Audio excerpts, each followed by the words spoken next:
নববিবাহিতদের জন্য কিছু উপদেশ দিন। যারা সদ্য বিবাহিত তাদের উদ্দেশ্যে আমার উপদেশ সবসময় থাকে, তারা স্ত্রীর কথা মেনে চলবেন। ব্যাস, এটাই উপদেশ। আপনারা হেসে উড়াই দিলেন জিনিসটা, সিরিয়াস উপদেশ। আমি কোনো বিয়ে পড়ালে সাধারণত আমি নতুন জামাইকে বলি, বাবা সুখে থাকতে চাইলে বইয়ের হাতে বায়াত হয়ে মুরিদ হয়ে তার কথা মতো চলবা, ব্যাস শেষ। এটাই হলো পারিবারিক সুখ শান্তির মূল মন্ত্র। আমরা এর আগে কোথায় যেন বলেছিলাম যে আমাদের অফিসে যত মানুষ পারিবারিক দ্বন্দ্ব কলহ নিয়ে আসে, এগুলো নিয়ে যারা ওলামা একরাম যারা এগুলো সমাধান করেন, তাদের এক লাইনে কনক্লুশন হলো যে যত কেস তারা এই পর্যন্ত ডিল করেছেন, এই সব কেসের সামারি হলো, যেই ঘরে অনেক সময় আমাদের ওখানে স্বামী স্ত্রী আসে, দুজনের মধ্যে দ্বন্দ্ব থাকে, এগুলো মিটাবার চেষ্টা করে আলেমরা, কাউন্সিলিং করার চেষ্টা করেন। তো তারা বলেন যে যত কেস আমরা ঘাঁটছি এই নিয়ে, সবগুলো কেসের সামারি অলমোস্ট একটাই, সেটা হলো যেই ঘরে স্বামী স্ত্রীর কথা মতো চলে, স্বামীর স্ত্রীর প্রত্যেকটা কথা মানে, সেখানে কোনো অশান্তি নেই। অশান্তিটাই হলো সেখানে যেখানে কথা শোনা হয় না, ব্যাস। এই জন্য নবদম্পতি যারা আছেন তাদের উভয়েরই এটা আমল করা উচিত। বিশেষ করে ছেলেদের একটু বেশি আমল করতে হয় আর কি, মেয়েদের একটু কম। তবে মেয়েদেরও করা দরকার। আর স্বামী হোক আর স্ত্রী হোক, যিনি জীবনসঙ্গীর কথা যত বেশি শোনার চেষ্টা করবেন, আল্লাহর নির্দেশে বাইরে বললে সেটা না, আল্লাহর নির্দেশের মধ্যে থেকে যত বেশি শোনার চেষ্টা করবেন, তিনি আল্লাহর কাছে তত প্রিয় পাত্র হবেন। মুত্তাকি হিসাবে তত ভালো মুত্তাকি হইতে পারবেন। দাম্পত্য জীবনে আপনার সঙ্গীর সাথে সদাচরণ করা, এটা তো আল্লাহর নির্দেশ। আল্লাহ বলেছেন ওয়া আশিরুহুন্না বিল মারুফ, তোমরা পুরুষরা যারা আছো তোমাদের স্ত্রীদের সাথে সংসার করবে সুন্দরভাবে। একই কথা স্ত্রীদের জন্য প্রযোজ্য।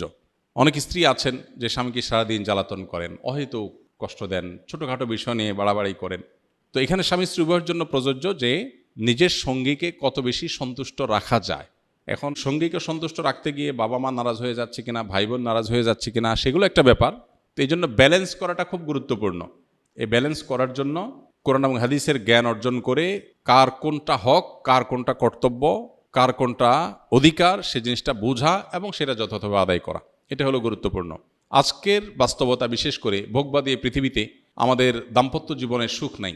ম্যাক্সিমাম মানুষের দাম্পত্য জীবনের সুখ নাই। বেশিরভাগ মানুষ সুখের অভিনয় করে, সোশ্যাল মিডিয়াতে ফেসবুকে ছবি দেন বইয়ের, মানে কি তাদের মধ্যে মিল, এগুলার এজহার, এগুলার প্রকাশ সোশ্যাল মিডিয়া করান। আসলে বাসায় সারাদিন চুলাচুলি হয়, কিন্তু বাহিরে নাটক করেন কিসের? সুখের। ম্যাক্সিমাম মানুষই অবস্থা। মেজরিটি মানুষের মধ্যে দেখবেন যে সুখের অভিনয় করেন, আসলে সুখে নাই। সুখ পেতে হলে স্বামী স্ত্রী উভয়কে আল্লাহর কাছে পরিপূর্ণভাবে সমর্পণ করতে হবে। আত্মসমর্পণ করা ছাড়া, পরিপূর্ণ ইসলাম গ্রহণ করা ছাড়া আপনি কখনো সুখ চূড়ান্ত লেভেলে পাবেন না। সুখের বিভিন্ন সংজ্ঞা হতে পারে, কিন্তু চূড়ান্তভাবে যে মানসিক ফ্রেশনেস, এটা আপনার মধ্যে তখনই আসবে যখন আল্লাহর কাছে নিজেকে সুপর্দ করবেন। আল্লাহর কাছে সুপর্দ করলে লাভ কি হয় দেখেন, স্ত্রীর কথা কষ্ট পেয়েছেন, স্বামীর কথা কষ্ট পেয়েছেন, আপনি সবর করবেন, কারণ সবর করলে আল্লাহ কি দিবেন?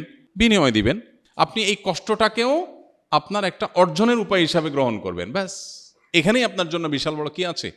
অপরচুনিটি আছে। এই জন্য আমরা যথাসম্ভব সর্বোচ্চ চেষ্টা করবো ইনশাআল্লাহ বিইذনিল্লাহ দাম্পত্য জীবনে সবর এখতিয়ার করার। যে যত বেশি সবর করবে দাম্পত্য সঙ্গীর মধ্যে, সে আল্লাহর কাছে তত বেশি প্রিয় হবে, যে যত বেশি সবর করতে পারবে। ভোগবাদী এই দুনিয়াতে আমরা বেশিরভাগ মানুষই অনেক বেশি অসহনশীল। সবাই আমরা অধিকার সচেতন। স্বামী স্ত্রী যদি কোরআন হাদিস জানে, একটু ইসলাম চর্চা করে, তাহলে তারা তাদের মতো করে অধিকার সচেতন হয়। স্বামীর বক্তব্য থাকে যে আমার নির্দেশ মেনে চলতে হবে। আমাদেরকে বিভিন্ন মানুষজন দেখা হলে বলে, হুজুর আপনার বিভিন্ন ভিডিও ক্লিপ বউ পাঠায়, আমারে মেনশন করে। তাই আমি বলি যে বউর পক্ষের ওয়াজ পাইলে আপনারে পাঠায়, আপনার পক্ষের ওয়াজ গেলে আপনি তারা পাঠান না কেন? যার করণীয় সে সেটা শুনবে, সেটা না শুনে আমরা কি করি? স্বামীর বলি, দেখছো হুজুর কি বলছে, খেয়াল রাখবা। আবার স্বামী স্ত্রীকে বলে, দেখছো ইসলামে কি বলছে, খেয়াল রাখবা। আমারটা আমি খেয়াল রাখবো, তারটা সে খেয়াল রাখবে। এটা হওয়া উচিত। সেটা না হয় আমরা দুনিয়ার সবার করণীয় ঠিক করি, নিজেরটার বেলায় আমি আমারটা সঠিকভাবে আদায় করব, সে যদি না করে সে আল্লাহর কাছে বুঝবে, শেষ। তো এই জন্য দিন চর্চা, পরিপূর্ণভাবে ইসলামের কাছে আত্মসমর্পণ করা, এটা ছাড়া কখনো দাম্পত্য সুখ চূড়ান্ত লেভেলে পাওয়া সম্ভব না। আল্লাহ তাআলা আমাদেরকে সবর এবং শুকর করার তৌফিক দান করুন।